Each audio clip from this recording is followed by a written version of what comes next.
Ito yung isa sa kinaiinisan ko rin eh. Barinong-barino na rin ako dito eh.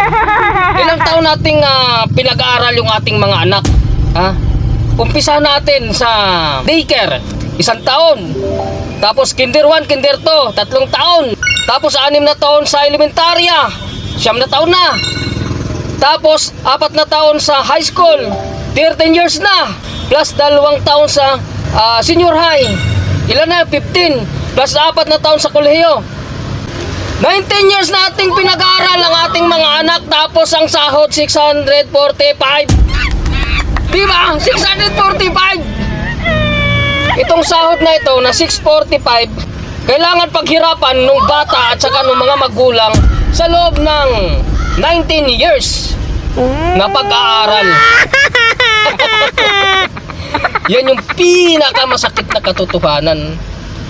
Tayo ay nagpapakahirap para mapag-aral yung mga anak natin. Kapag sila natapos na at nagtrabaho na, 645. Kwintahin mo ang ginastos mo dyan.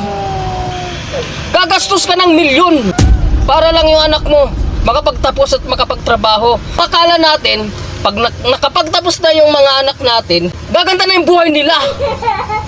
Suntok sa buwan pa yun. Diba? Pag dinapuan ng swerte yung anak mo, aba, ayun, gaganda ang buhay noon, diba?